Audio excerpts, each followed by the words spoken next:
Hello, everyone. How's everyone doing today? Welcome to another installment of the DA Perspective. I appreciate you sharing your Saturday with me, your time, and your energy. So we have a lot to discuss today. I want to go over the Democratic convention that just happened.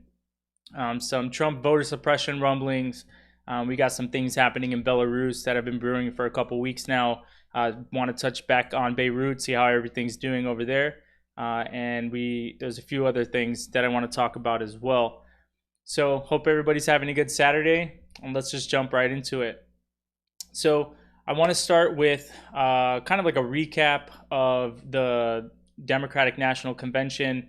So this is just a short clip that I found that kind of like sums everything up and will kind of actually tie into where I'm going to go with what I'm about to talk about in reference to this convention. So for those who haven't seen it or who didn't watch the convention at all, you didn't miss anything.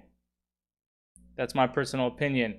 There much to discuss about it. We'll jump right into this video. We'll check out some highlights or lowlights, if you will.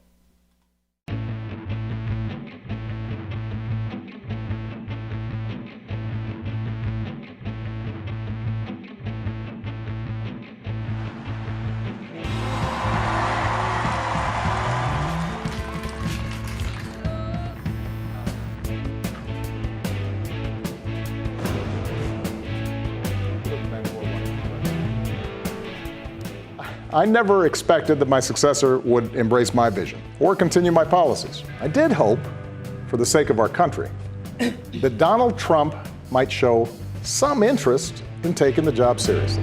Honest and clear as I possibly can. Donald Trump is the wrong president for our country. He has had more than enough time to prove that he can do the job, but he is clearly in over his head. It is what it is.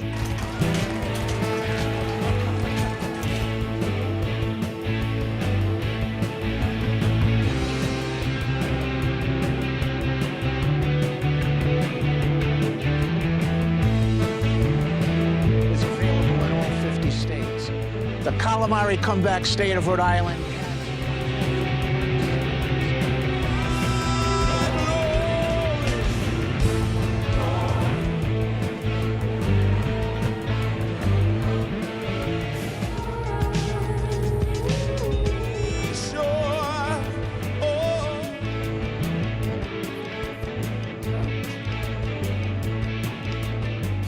Night's roll call.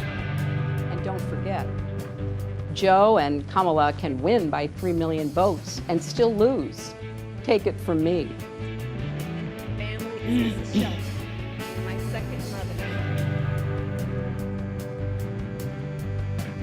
My mother instilled in my sister Maya and me the values that would chart the course of our lives.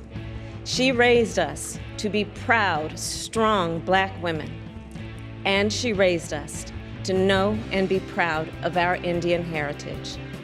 She taught us to put family first, the family you're born into, and the family you choose.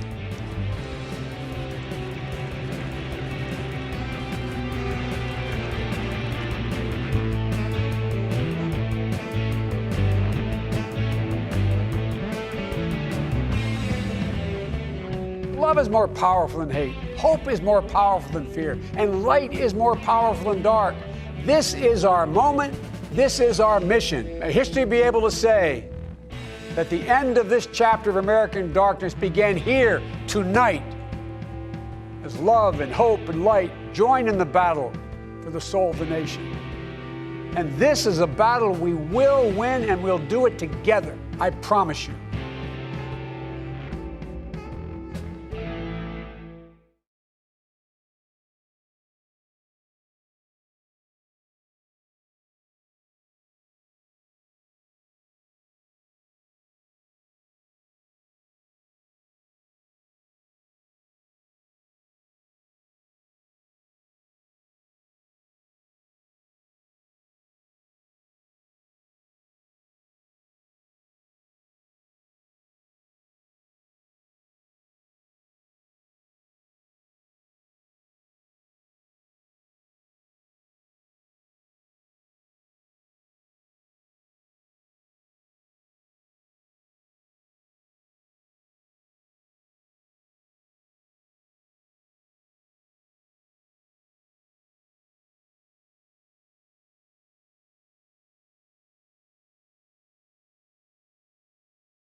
Check. Oh, sorry. I got new buttons for the mic, so testing it out. So sorry, I'm still here. Man, how do you replay 2 minutes of what you just said? So what I wanted to say was, the recap of that video that we just watched, there wasn't much in there as far as policy, okay? And what I wanted to do is I want to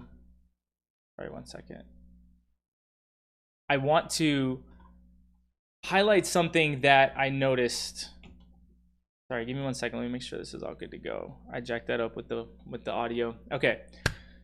I want to talk about the stuttering kid that everyone is talking about. Okay? And where I'm going with this has nothing to do with that child, right? As far as I'm concerned, that child is awesome. Okay? That child did something pretty dope, right? Knew the world was going to hear what he had to say, and knew, he's got this thing going on, and he powered through it. What I don't like is politics.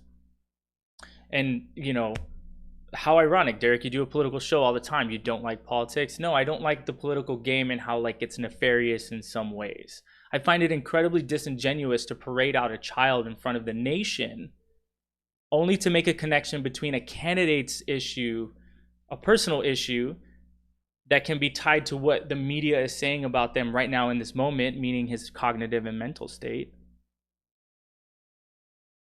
I find issue with bringing out a child to help your political story, to help your political chances of being elected. I really, the moment I saw that, I was just like, this doesn't feel right to me. So, and I also thought to myself, this is the first time that I've ever heard that Joe Biden has a stuttering problem. And I even said during the stream, I said, well, I don't know it to be true, but I just never heard of it before, meaning I don't know it to be true that he doesn't have a problem. So I went and searched for answers, right? And so this is what I found. So there's an article here. Go to this, make sure my audio is working still. So there's an article here by the National Review that I found, and I've never heard of the National Review, to be completely honest. And when I read over it, it seems to be a conservative leaning, well, I'd literally say it's a conservative outlet. And so again, this is just one side, right? I'm trying to figure out total vision of this whole thing. And you'll see why I'm talking about this in the first place here in a second. I'm going to get somewhere, right? So it's just saying Joe Biden's new stutter defense. This is from July 23rd, right? And basically saying, it says Donald Trump and Joe Biden are not deficient men to start with. Trump just turned 74. Biden just turned 78. Neither man is as mentally sharp as they once were, right? And then it goes on to say, because this was, also one of the things that I thought initially, each man has its own issues. In Biden's case, one of the things that's really noticeable lately is how he often stumbles verbally, even in tape advertisements shot and paid for by his campaign. So again, when I first saw the stuttering kid come onto that screen and start, speaking his piece, I thought to myself, how fucked up is this? That they're going to try to connect his cognitive decline to some form of stuttering, right? And again, for me, it was the first time I had ever heard it, right? So maybe initially that my reaction is wrong, but that was my reaction, right? So I went and searched for answers in this way. And so we'll just keep going. The defense newly raised in 2020, for this is to point out that Biden overcame a youthful stutter in the early 1950s, and that it still affects his speech patterns today. So this is where, they go on to, in here, they'll say, here's the thing though, nobody had to make this argument for Biden when he ran for Senate in 1972, or when he ran for president in 1988, or in 2008, or when he chaired the Clarence Thomas and Anita Hill hearings in 1990, or when he ran for vice president and debated Sarah Palin in 2008 and Paul Ryan in 2012, right? We always knew that he was and it says here, he's a gaffe machine, right? But I thought about that to myself too, which is ironic that I found it written here in whatever fashion. But I was like, I've never heard this before. I'm not saying it's not true, but I just never heard it in his political career. I never heard anyone bring this up. And the man, as this states, he has run for office or for the presidency a number of times. And he's been a politician almost his entire adult life for sure. So I think a lot of people, they think they know who Joe Biden is, right? Because he was Obama's VP. He was the number 2, right? But think about how many times you actually heard Joe Biden talk. And then think about how many times you actually heard him talk before he was Obama's vice president. Right. So I wanted you to hear him talk before he was. This is 1988. I was 3 years old in 1988. Well, depending on what part of 1988 this is, I was roughly 3 years old. I've listened to this before, to tapes like this of him before. So we'll just play a tape. Question. What law school did you attend, and where did you place in that class? And the other question is, could you quickly, I think we all I think I probably have a Reagan. much higher IQ than you do, I suspect. I went to law school on a full academic scholarship, the only one in my class to have a full academic scholarship. In the first year in law school, I decided I didn't want to be in law school and ended up in the bottom 2/3 of my class, and then decided I wanted to stay, went back to law school, and in fact ended up in the top half of my class. I won the International Moot Court competition. I was the outstanding student in the political science department at the end of my year. I graduated with 3 degrees from undergraduate school and 165 credits, only need 123 credits, and I'd be delighted to sit down and compare my IQ to yours if you'd like, Frank. If I could say one thing, I think just in my own opinion, I'm not questioning your IQ at all. I'm just saying that with the people that we have elected to office in recent years, I think that we have to question their credentials very solidly. Well, I think you're right, Frank. But you know what I find kind of interesting? It seems to me if you can speak, you're at a liability in the Democratic Party anymore. It seems to me you've all become heartless technocrats. It seems to me that you forget that what happens is we have never as a party moved this nation by 14-point position papers and 9-point programs.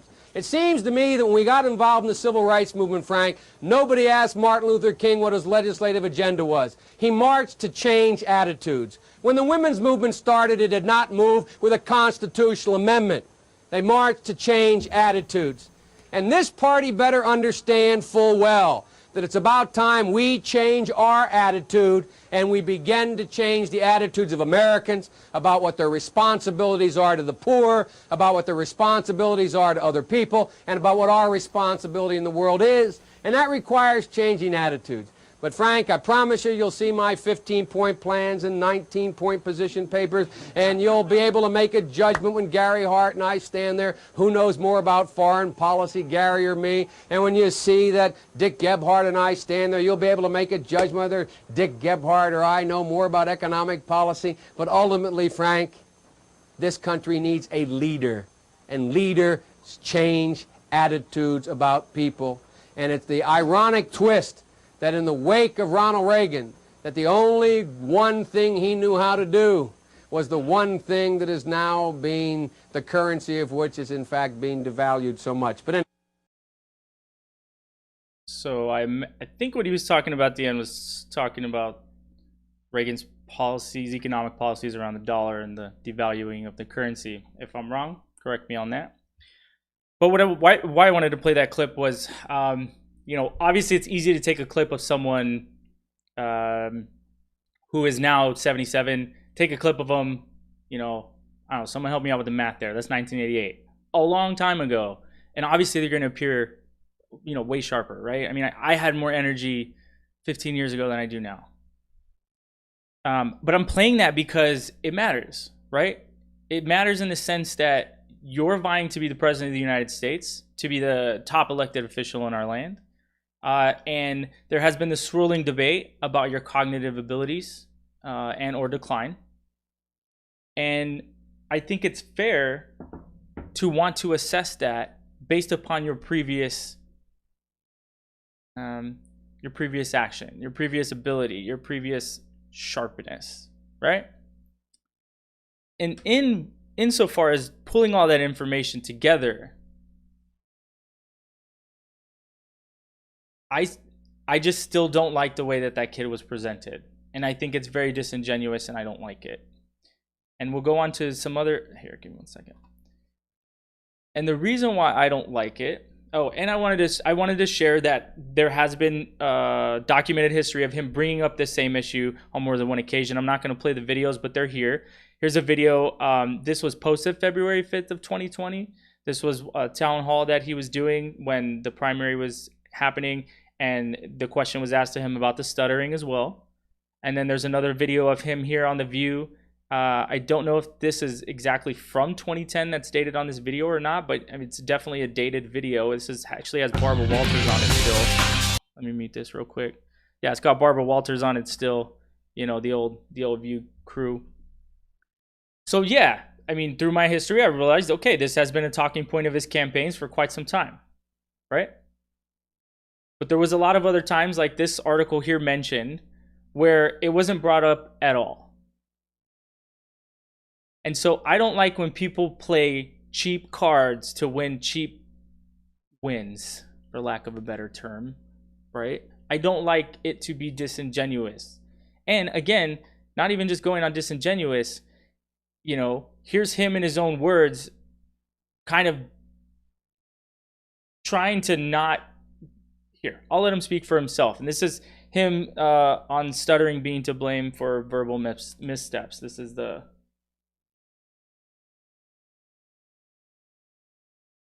The Atlantic recently published a powerful piece about your childhood stutter. The author says he was stuttering at age 4, and he writes after interviewing you, "I've been following practically everything he's said for months now, and sometimes what is characterized as a memory lapse is indeed a stutter." Mr. Vice President, do you feel that? I don't think of myself as continuing to stutter. That doesn't cross my mind that I'm stuttering, but apparently people will say occasionally, particularly when I'm tired, I'll say, and I'll find myself searching for a second. Look, the mistakes I make are mistakes, and some people think I still stutter. I don't think of myself that way. What I remember about my stutter was how debilitating it was and how humiliating it was. But I remember stuttering when I had to speak publicly, when I had to stand up and read, when I had to, and it was mortifying. But it turned out, and I mean this sincerely, maybe the best thing ever happened to me. Because it gave me an insight that I don't know that it would ever had before, that everybody has something that is not something they're able to overcome just by saying, I'm not going to do that. Okay, great. So you don't see it as a problem, meaning you've overcome it, you deal with it daily, it's made you a better person. These are the things you just said. So why did you bring this kid out? Because you did a good thing and you want everyone to know and you want everyone to feel good about it and you so that they'll vote for you? It's purely an emotional ploy?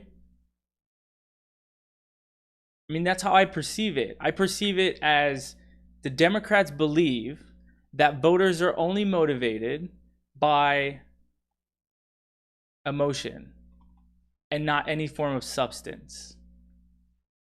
And what I mean by that is we've been talking about this, you know, minus me with the audio being jacked up. We've been talking about this stuttering thing for, I don't know, maybe 5-10 minutes now, when we should have been talking about this. We should have been talking about the bold ideas that Joe Biden has to, build back better as we battle for the soul of our nation. We should be talking about the policy issues that he wants to enact as the leader of our country. We didn't talk about that. And do you know why we didn't talk about that? Because they didn't talk about that during their convention. They had 4 fucking days to talk about policy issues and tell the American people how they were going to fix the problems that plague everyone in some form or fashion.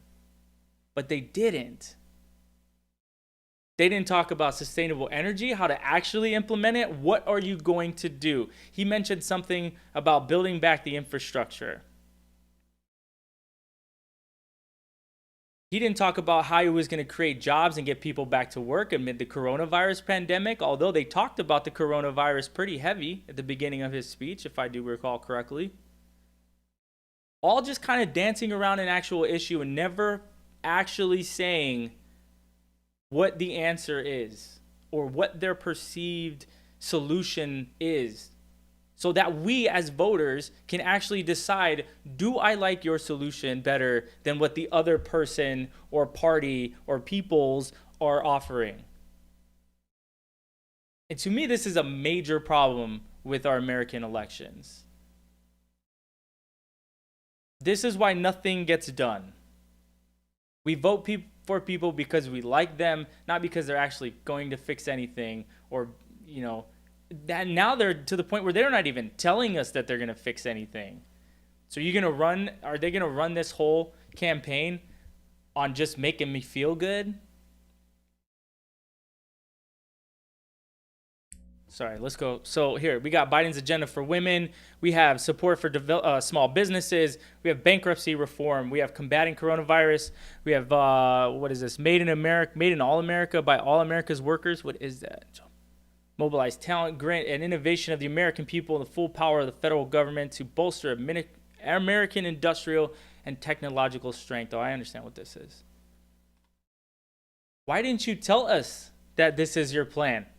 And none of this, 4 days of nothing. So I think that's why I started with that whole thing about this kid and the stuttering kid, and why it pissed me off about parading him out there to make this emotional appeal so that people would feel good about Joe Biden. Because to me, that was the entire convention, was orange man bad, leader of the blue team good. And he's such a nice guy, and he's a fighter, and he's your favorite uncle. And to me, if the Democrats lose, it's going to be because of that. Because once again, their strategy is not in line with what, like, I perceive normal people to want, which is they want leadership that has answers that make them feel good, not leadership that has platitudes that makes them feel good. And people also want follow through with those answers. They don't want you to just say, hey, I'm going to fix all these things. They want you to actually try to fix them. And again, it's hard for Joe Biden to actually say he's fixed all these kinds of things when, if you go back and you look at his history, has he fixed all kinds of things? You tell me. I already know the answer. So there's that. But as I said before, so I don't get the whole left breathing down my neck, I will most likely be voting for Joe Biden on the 3rd. And the very next day, if he is deemed the winner, and we'll actually go into this voting shit here pretty soon, so we don't even know who's going to win, or if it's going to pan out the way that we've already been accustomed to in our country. On the 4th, if Joe Biden is named to be the nominee, he will be my biggest adversary in this nation. No more of this bullshit where you lie to people, you make them feel like you care about them, and you're going to fix their problems. They elect you, and then you do nothing. That has to stop. And if all I can do is stand in front of this mic, in front of this camera, and just all the time, that's what I'm going to do. That is what I'm going to do. I'm going to pull up videos of you talking shit. I'm going to pull up videos of you telling people you're going to do this for them. And then I'm going to pull up videos of you in real time not doing that shit.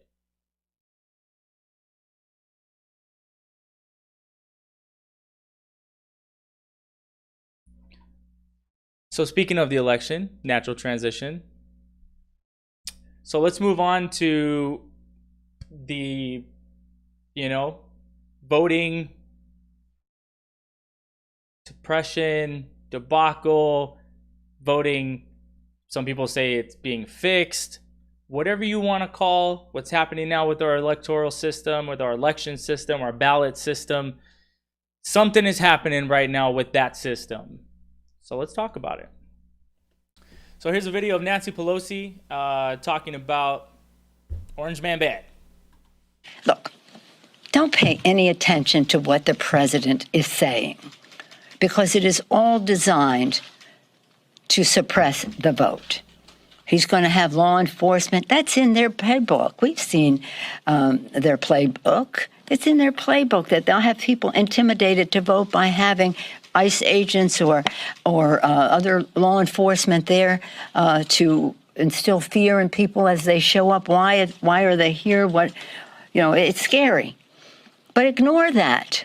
It's a suppress the vote tactic, as is the suppressing of the ability of the postal system to deliver on its responsibility, to treat first-class ballots as first-class mail and to deliver in a timely fashion and not ignore the need for overtime, not ignore the fact that so many members of the Postal Service have contracted coronavirus, so the need for temporary employees to fill that in, and not ignore. He said very blatantly, I have no intention of replacing those mailboxes. I have no intention of replacing the machinery and the sorting machinery. And that, by the way, is an OSHA issue in terms of sortment and the machinery to help do it. So all I would say to the final part of your question is ignore them, make a plan to vote, do so to vote early so that we will have an outcome that is clear, as close to election night as possible. I say that because the more that vote by mail, there may be some counting after the election, but I hope that our victory will be so big. It'll be so big that it'll be so clear. And by the way, from the standpoint of the House, it is my political goal to win so big that we are putting down the down payment of winning for 2 years from now. Hey there, I'm Chris Hayes from MSNBC. 2 years from now. So here's what we know about elections. When more people vote, the blue team wins. When less people vote, the red team wins. As far as I'm concerned, in my lifetime, and I grew up in Texas, so gerrymandering was a real big thing, Republicans have just always looked to suppress the vote, especially as minorities have grown in population numbers and more of us vote. 2050, 2055, around there, the minority now, meaning non-white people, are projected to be the majority, population-wise. I don't do the race war shit, okay? I'm using words and stuff that everyone uses to describe each other because I'm told I can't be. Sometimes I don't even want to get into it. So I group people by how they think, okay? So blue team thinks one way, red team thinks another way. Half of the country doesn't vote, so it's hard to say what they think. They think independently. I think that's the best that we can do for that. I would consider myself to be an independent. I don't really care to affiliate with either party, to be completely honest. And I think in that essence, it's the idea that nobody's perfect. So why should we be solidified into this imperfect thing? Anyways, back to the voting. It's kind of ironic that all of a sudden all these mailboxes are getting pulled up before mail-in voting is going to be probably the most heavily utilized than it's ever been in our nation's recent history. So I see that for what it is, right? I see that this individual who was the Postmaster General is this big donor to Trump, and it all just looks kind of shady. They had to pull him in front of congressional panels and answer all these questions, and it's just this big thing, right? Instead of just everybody fill in your mail-in ballot and then you vote. Like, it shouldn't be a big problem. And then we have the president of the United States planting seeds of doubt before an election, which, if you don't understand what that means, I wish you would take a second and understand what that means. And I'm actually going to segue into another story here in a second about Belarus. and their leader, who is known to be, I believe it's the last dictator in Europe or something to that effect. There's a lot of other countries around the world who do not have the democratic voting process that we have. And this is where I find a similarity between all three, meaning red team, blue team, and the no team. This is the similarity that I find amongst all of these people when I talk to them individually. But if I talk to them in unison, this is where it gets weird. The similarity is that everyone values our democratic process. Everyone values the idea, one person, one vote. Everyone values the idea of election integrity. Where there's disconnect now happening is this idea that one side is going to steal the election from the other side. And again, that has always been the case. Voter suppression as a topic of interest or a topic of discussion in political discourse has been around since I was able to understand political discourse. And that's why I shared some of my personal views about voter suppression by the Republicans in Texas when I was a child. And Republicans all around the nation, as I could see as a child as well. So talking about voter suppression is not new. The act of voter suppression by our leader is new, as far as I can see right now, right? And what I mean by that is to say that you're going to have law enforcement officials at voting stations to and I think I actually have a thing here. Let me see. Yes. I will play this next video and let it actually speak for itself. How about that?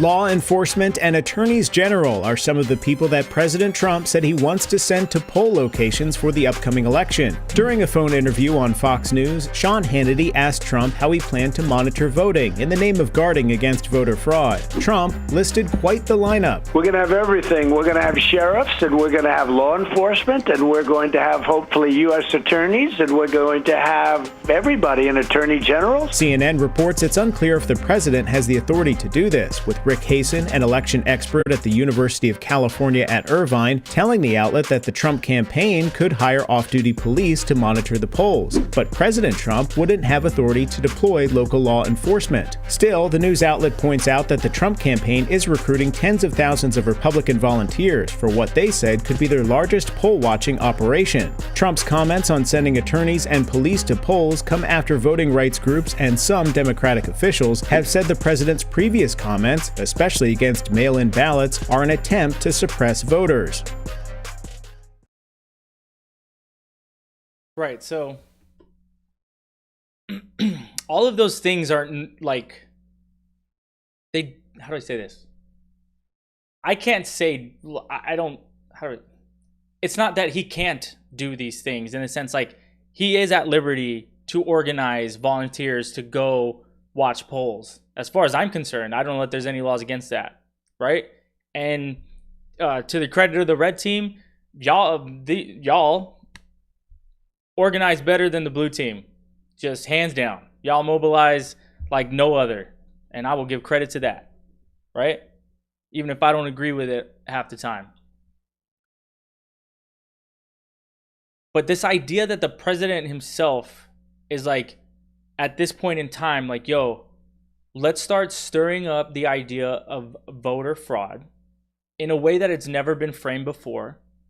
Let me also have this individual who is kind of really closely tied to me in a position of power over the Postal Service, which handles the mail, to round up all these boxes just now as opposed to later, which, and I know he went in front of that panel, and he the Postmaster General, and then he said that he's going to, postpone all of these different actions until after the election. But why did that have to happen in the first place is what I'm saying, right?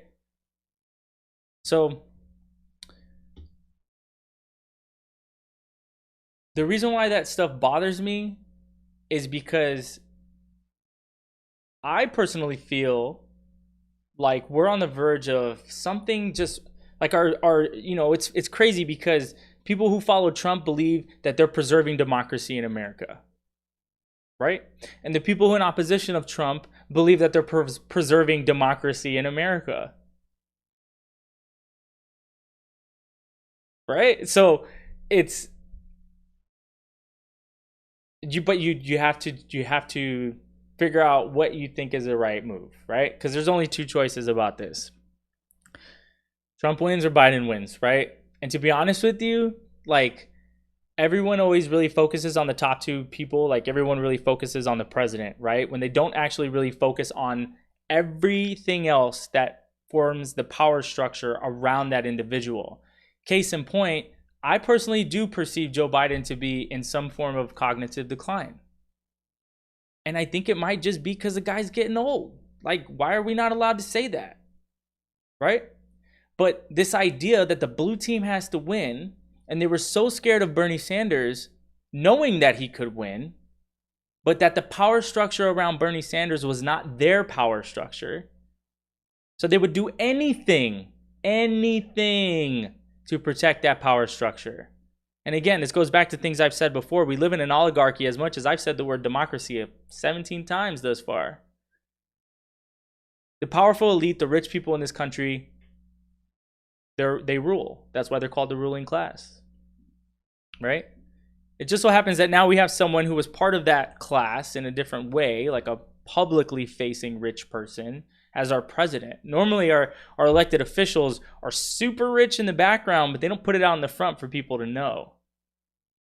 And I say that because now I feel like everything's kind of slowly taking this weird spiral. And as much as I really had a very staunch dislike for our political system before Donald Trump was elected, I, Derek, have not personally been delighted by the past few years of my existence here in the United States. Right? I feel that a fish stinks from the head. Right? And I believe our leadership over the past few years has not been beneficial to everyone, however beneficial it has been to some. And so I, in the same breath, do not feel like Joe Biden is going to be any better in the sense that he's going to fix all of America's problems and I'm going to wake up tomorrow or the day after he's elected and just rejoice. No, that shit's not going to happen.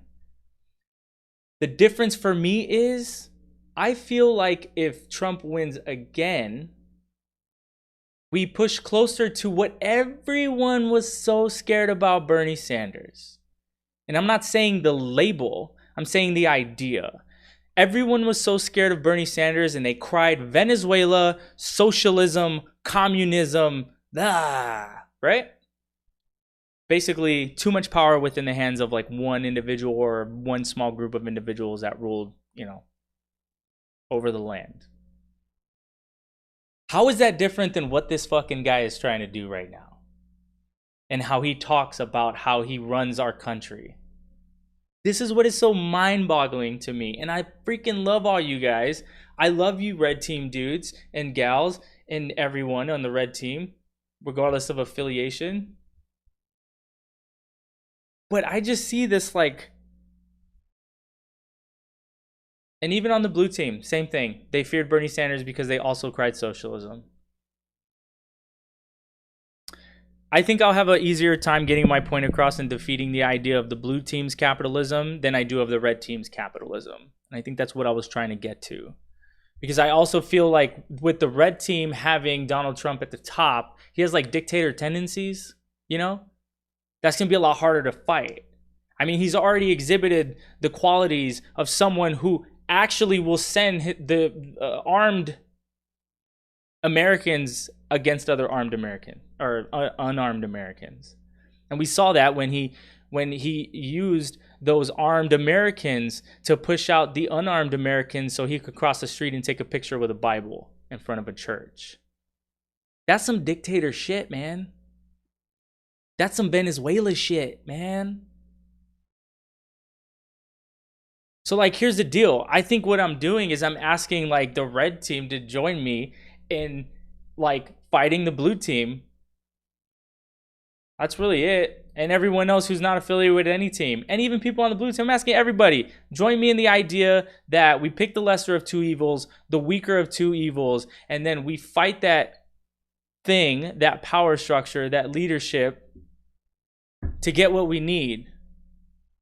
We need healthcare, right? This idea of affordable healthcare doesn't work. It doesn't work. It doesn't work. We all know somebody that has medical debt. That's insane. Why do you not feel empathy for them for that? And if it's yourself, then come along board this train. Let's figure out a way to get healthcare for people.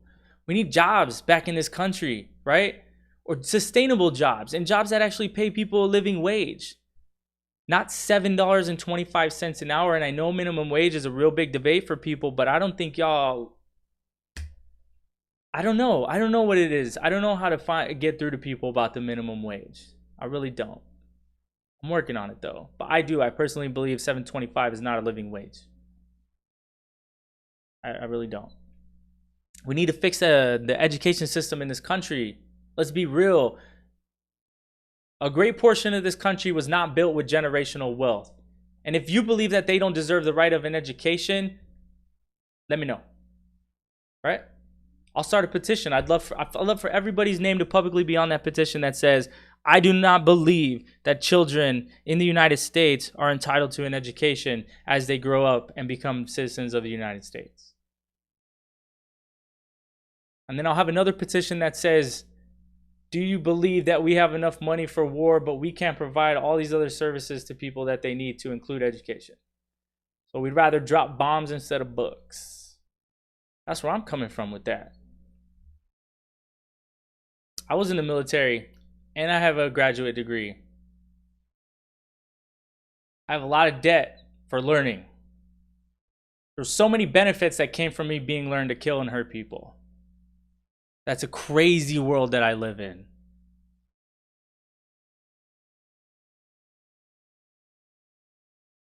All right, so let's go to Belarus. So the reason why I'm saying with the whole Trump thing, guy's kind of an authoritarian. He has like dictator tendencies. I mean, and I get that some people like that. Like some people like authority figures. They like strong people. Like I get it. Like I only run with wolves that can keep up too.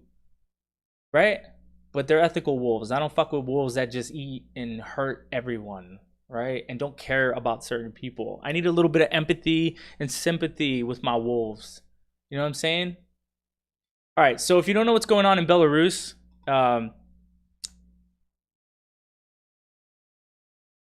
Lukashenko is this gentleman's name. He's very Putin friendly, right? And for the past few weeks, there was an election that was held. Okay, in this election, there was a female who was running against him, an opposition leader, who had garnered some pretty substantial support. And needless to say, going back to voting and elections, right? Needless to say, it didn't go as it seems the majority of Belarus wanted to happen. So let's go ahead and watch this little clip right here. Belarus is on the brink as widespread protests demanding the immediate removal of the man described as Europe's last dictator continue for another day. Alexander Lukashenko claimed 80% support in the recent presidential election, a result that the EU says was rigged. As leaders for the bloc get ready to impose sanctions on the country, Chris Livesey reports from the capital, Minsk. Unprecedented outrage over an election demonstrators say was stolen. By the president, they're demanding step down. Over my dead body, says Alexander Lukashenko, and forcing his opponent to flee the country. Lukashenko's refusal to step down has set the stage for a showdown with protesters who say they have nothing left to lose. Protesters savagely beaten by police. The crisis has sparked concerns from the White House. It doesn't seem like it's too much democracy there in Belarus. And widespread fears Russian President Vladimir Putin will prop up his former Soviet ally. Meanwhile, Belarus is conducting military drills along its border with NATO member Lithuania to counter alleged foreign threats. As the people of Belarus plead for one thing. We want clear and honest elections. After 26 years of rule, Europe's so-called last dictator has lost his country. Chris Livesay, Minsk.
I am 16 years old, and I got detained the second day, the day after the election. Задерживали там людей по любому поводу. То есть это был центр города, и людей просто выхватывали из машины, как меня, людей просто задерживали на улице, когда они шли домой, в магазин. Людей задерживали за то, что они ехали на велосипеде либо самокате. I was crossing the street with my mom and a group of friends of mine, and suddenly 2 vans came along, and people in masks jumped out of them. So we were scared, they were screaming something. We were scared. We started to run. They chased me, and they got me. They beaten me, and they have put me in their van. They have handcuffed me. Me and my friends, we are doctors. When I saw all these people that need medical help, I just shouted in the crowd that I'm a doctor. I hear that 2 boys near me, they also said that they are nurses. And we all together, we start helping people. We called to ambulance, we tried to get them out of the crowd. Все равно они просто нас схватили, сказали выключить телефоны и повели в сторону автозаков. Там у меня забрали все вещи, которые были в карманах. They stopped our cars. They just threw us out of the car on the street, on the ground. They put their guns to our head and they shouted at us. Не дергай! И закинули в автозак, где меня сразу бросили на пол, немного побили дубинкой и запихнули в такую небольшую камеру. They have put us in a gym, also brutally, with beating. We were lying on the ground with our faces to the ground. We weren't allowed to move, to change the position. There was about 100 men, only men detained. На коленях на деревянном полу, руки либо за головой, либо за спиной. Голова, лоб должен быть, упереться в пол. In the night, we hear all the screamings of the boys who were beaten very severely. They shouted, they cried, they screamed, like animals. My parents weren't responding to the calls. They were also detained while they were looking for me. And from there started 3 days of straight hell, We were trying, my grandma, my uncle, our friend, we were trying to find my parents. Женщин меньше били, але больше катовали психологічна. У жанчын не было прокладок, нават у кого были с собой, их забирали. И когда мы просили дать что-нибудь, нам казали, что нам ничего не давали. Мы было вельми горача, 10 квадратных метров на 50 человек камера, тому мы ходили у бялізні адной, але прыходзілі міліцыянты і казалі, што яны за намі назіраюць, таму што стаялі відэакамеры. Вось, и это не вычварянское задовольнение. Люди, которые имеют семьи, детей, родителей, друзей, и с нами они вели себя как с быдлом, как со скотом, они с нами вообще никак не считались, они нас унижали, они нас избивали, и им это было весело.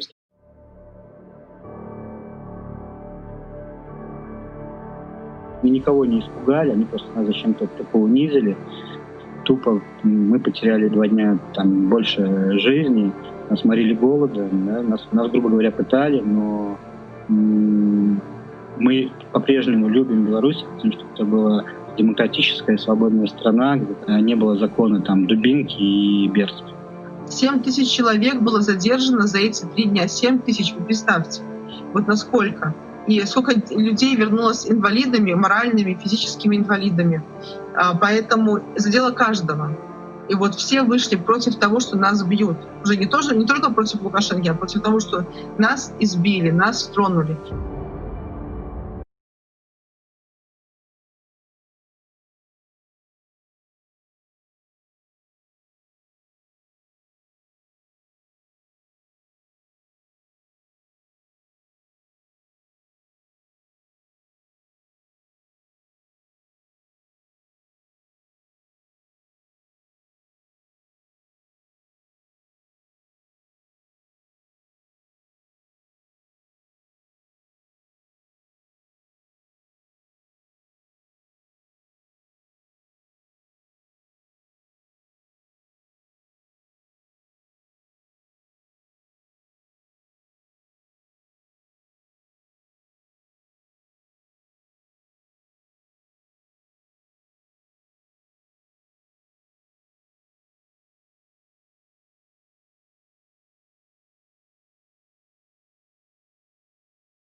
I said, so that video shows people taking to the streets in support of a candidate that might have won, right? Meaning, Lubenshenko, I forgot to say his name, the Belarusian leader, right? Lukashenko has been in power for 26 years.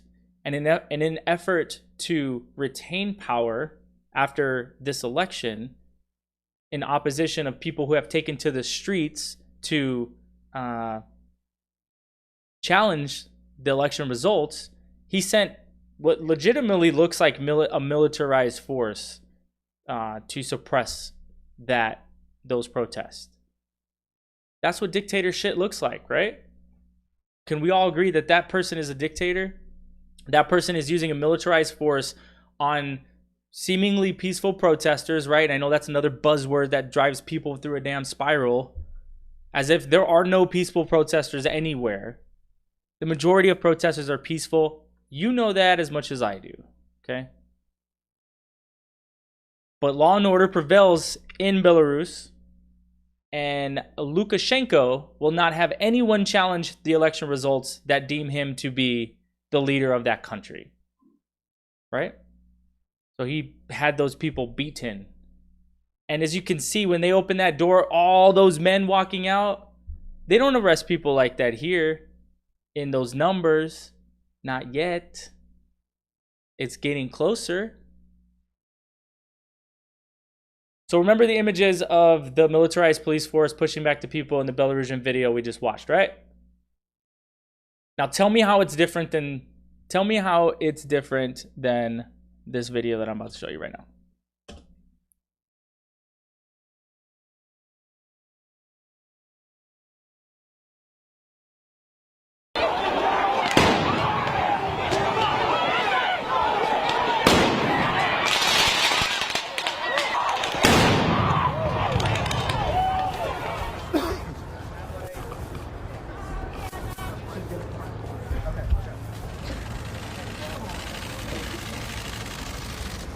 Mr. President, your thoughts right now?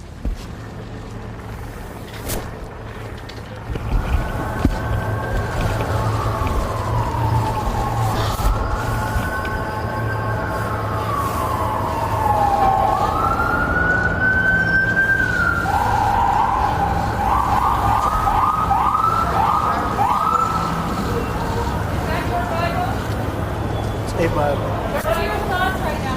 White House. We have a great country. That's my thoughts. Greatest country in the world. That looks like some dictator shit to me. And that's what I'm fearful of, right? He's not a dictator now. I'm not saying he is. But I'm just trying to call balls and strikes. That looks like some dictator shit. Because you want to cross the street and take a photo, you send your dogs out there on everyone. And you know what? Some of our family members are some of those people that you're sending out there to attack other people. And you put those people in a very precarious position, right? Because as much as I think, most of them don't want to hurt these people, right? They also have a job to do that you tell them they have to do, right? They have lives built around the idea of being law enforcement officials or some law and order capacity, right? Which is fine. We need that. This person at the top is creating this problem that's pitting us against one another. That's what I'm fearful of. As that grows, right? And the hatred and the vitriol between these two opposing sides, and then all these other people in the middle, the non-voters or the independents, right? Caught in the middle between this red and blue, OK Corral fucking fight every day at noon, right? That's what I'm fearful of. It's already starting to kind of rumble up. It's been 4 years. So that's what I mean when I say the past few years have not been as good as I thought they should be for me personally first, right? Because I feel myself first as you feel yourself first. But then also what other people around me are telling. And it's not just blue team telling me they feel bad. It's like red team too. It's like everyone on both sides has something to complain about. Why are we not talking to each other trying to fix the damn problems? We're yelling at each other. And we've chosen these two false idols, right? Well, we just recently came to the one on the blue side. And now we're going to watch these two people fight to the death. You know? Can't wait for those debates, you know? Instead of talking about policy and substance, as I said in the Democratic convention, where Joe Biden and his power structure had zero to say about how they were going to help us. They gave AOC 1 minute, and I get that some of you also are triggered when you hear AOC. But you know what? She's an actual human that gives a shit.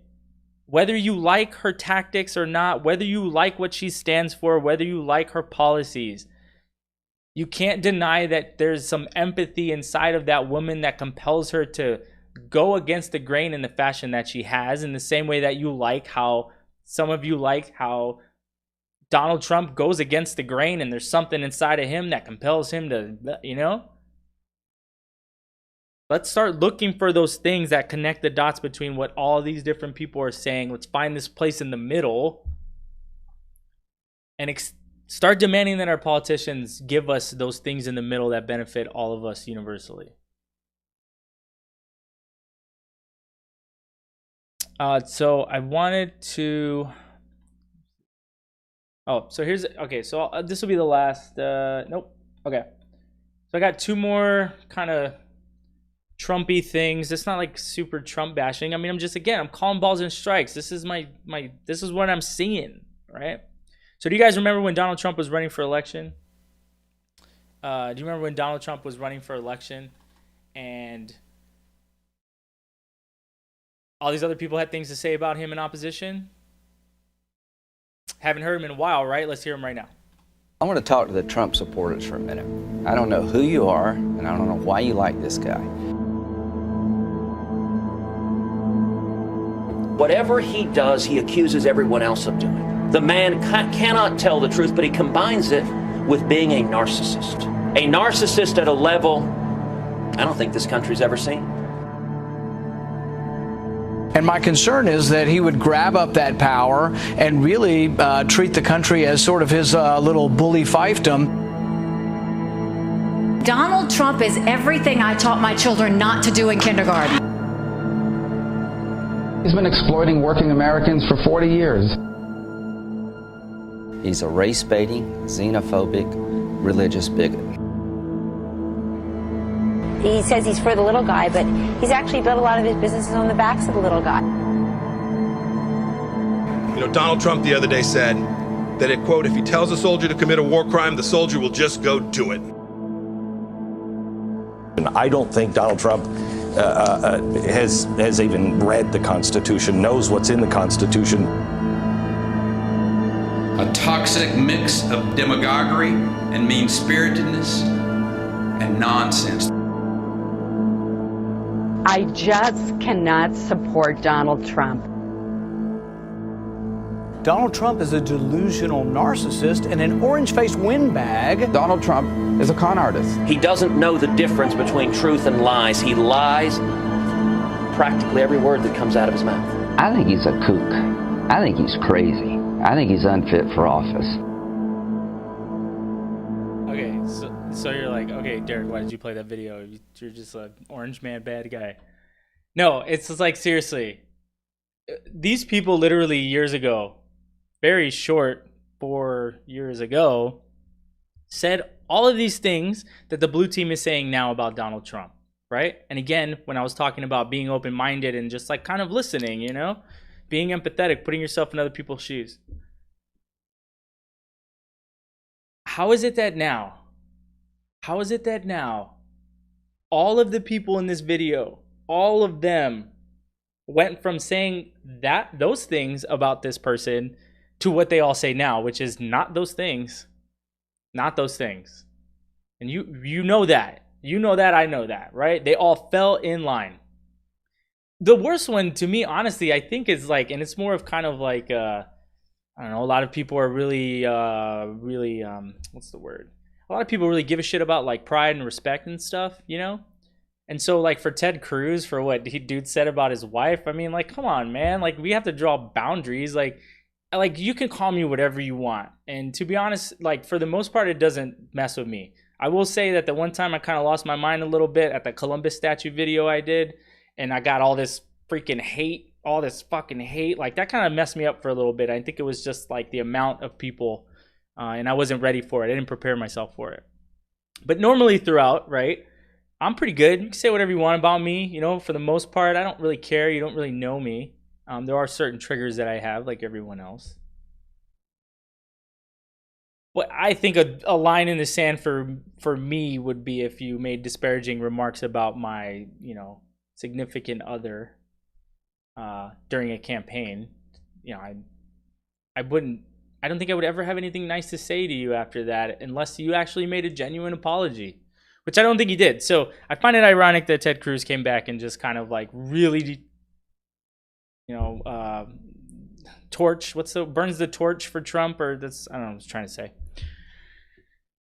Yeah, so I think these people are all insane. Our politicians that we have now, they'll do whatever it takes to stay in power. They'll tell you whatever they want. Goes back full circle, right? Joe Biden and the Democrats. Tell you whatever you want to hear to make you emotional so that they can all stay in power. So that's why I'm saying I have to choose a side as to who's going to run this country in the next for the next 4 years. Okay? I'm a big person of the idea that if I have history as context and as a database to use for my analytical process and my decision-making process for future decisions, I should use it. History kind of tells what the future will hold, but it doesn't actually tell the future, right? But it's something. Past 4 years have not been great. They just haven't, right? Dude, we're the laughingstock of the world right now. When has your passport ever not been the best passport in the world? Oh man, I gotta find this video for you guys. I'm gonna wrap up this pretty soon, the whole show, but I need to show you guys this video. It's actually pretty funny now that I think about it.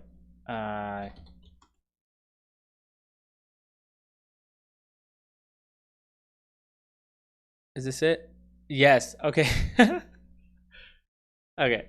So this says 4 months ago. Oh, here we go. Here's a 2 weeks ago one. Okay, check this out. So these are all the countries that we're allowed to go to right now. Ready? Hopefully I don't get kicked for the audio.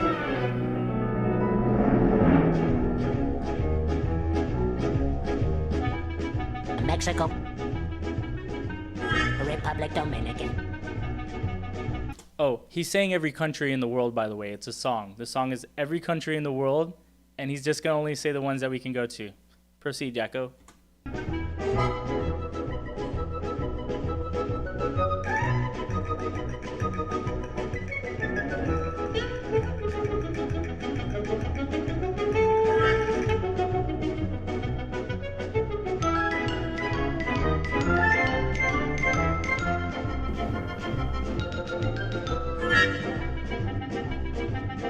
Turkey, Serbia, Albania.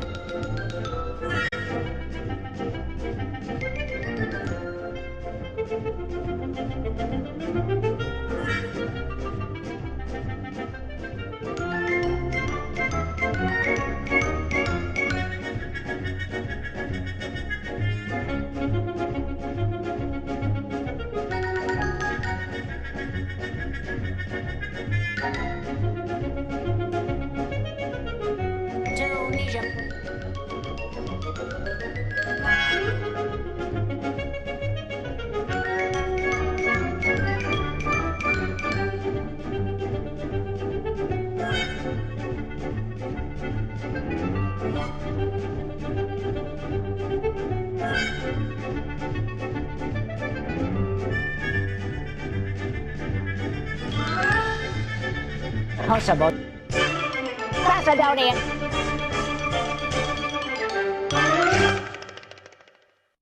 So Macedonia is the only one that's like. So as you can see, we're not allowed pretty much anywhere right now. Okay, and I only say that because, listen, man. Do you guys know how many millions of people are in Wuhan? A friend of told me about this the other day. Right, Wuhan now, they're back pretty much as close to normal life as possible post-corona, right? And look, I know Wuhan is not the population of the United States, but I felt kind of dumb when a buddy of mine asked me this literally a couple days ago. He's like, do you know what the population of Wuhan is? Like, they figured it out, right? And I was like, no, actually I don't, because he was referring to Chicago. Check it out. 11 million people. I don't know why in my mind I never even thought to look up what the population of Wuhan was, right? So, this place has 11 million people, and they were able to kind of pack it in. It's just been a mess here ever since for this whole coronavirus thing. And so I look at that as part of like my decision-making process for the future. There's been a number of things that have been, I just think, handled like pretty poorly over the past few years. And so, you know, we'll go over those in another video. But I just wanted to kind of connect the dots between politicians telling us whatever it takes to get elected, the erosion of our democracy, the potential for a dictator to one day take power. As Lincoln said, I made a video about that. And some personal effects. All right, so let's transition. Let's go into the last. I just have two stories left that I want to do. I want to do Steve Bannon, then I want to do Beirut, and then we'll get out of here. So, for those who are not aware, Steve Bannon, one of the top Trump advisors for his campaign, and then when he was actual president, one of his top advisors, Steve Bannon, got arrested. He got arrested for being a dick. So he stole some money. So here, check this out. The arrest came on board this massive multi-million-dollar yacht off the coast of Connecticut. Hours later, a handcuffed Steve Bannon, former chief strategist to Donald Trump, pleaded not guilty to fraud and money laundering. Where's the money? Then released on $5 million bail. This entire fiasco is to stop people who want to build the wall. Live on the U.S.-Mexico border in El Paso, Texas. It's the We Build the Wall Wallathon. The allegation against Bannon and 3 others involves millions of dollars raised ostensibly for a privately built wall on the U.S.-Mexico border. It's meant to augment what President Trump and the government's doing. We got $100,000 just now. This is incredible. But authorities say the push for donations was a scam. Some fencing went up, but all kinds of money was hived off, they say, for jewelry and other luxuries, even cosmetic surgery. Remember, all the money you give goes to building the wall, goes to situations like this. On election night 2016, Bannon was in Trump's inner circle, on stage that night at Trump headquarters.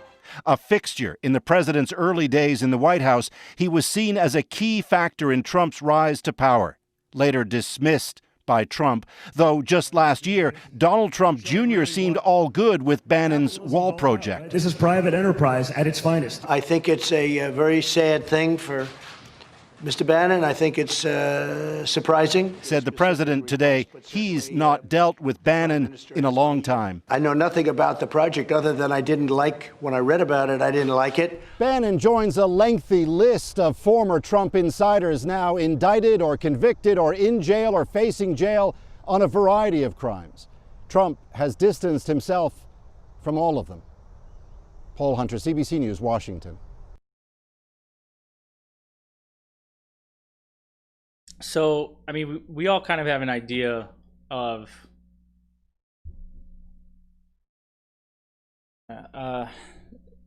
we all kind of have this idea, or we all have some knowledge of all the people throughout the Trump administration that have been in trouble with the law in some form or fashion, right? And you know what? I also believe that there's a lot of people on the blue team that do a lot of really nefarious shit too, you know, and to include Obama being a war criminal of sorts, okay?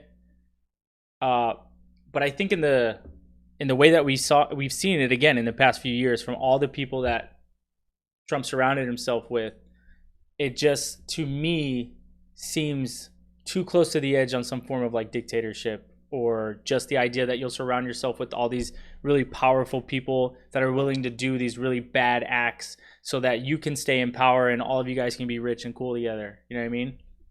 That kind of is troublesome to me. So I wanted you guys to just, hear about that story. Steve Bannon came out, made a lot of people really believe in the idea of make America great again. One of the big architects of that entire campaign has now also been exposed to be a fraudster, a grifter of sorts, stole a bunch of money from people who thought they were giving to something that they believed in. And again, everyone has the right to believe in what they want to believe. If you want to spend your money and give it to an organization whose sole mission is to build a wall on the southern border, whether I agree with it or not is not the matter, right?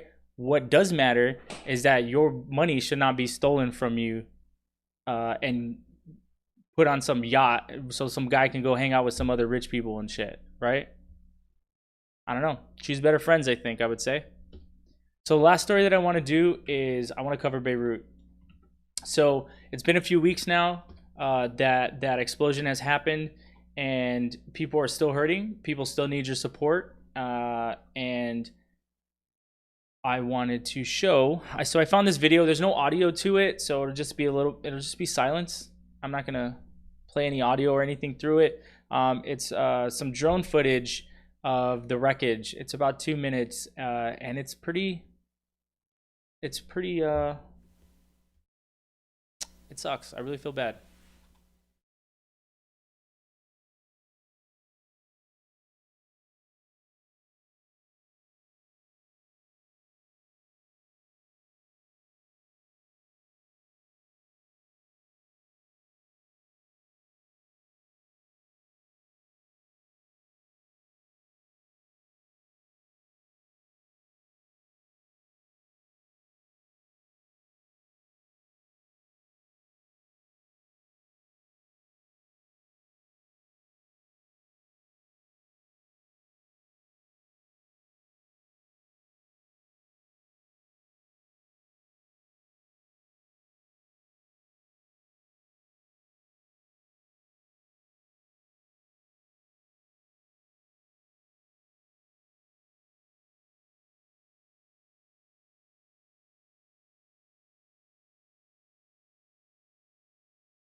So, I mean, that's just a short clip of like a portion of the damage, but I hope that kind of highlights the magnitude of what happened there. So, that another case of a government kind of failing its people. No, another case of a government failing its people, and another historical example that we should use to make better decisions in the future, right? So, I guess I invite everyone to join me on the 4th, the day after the election.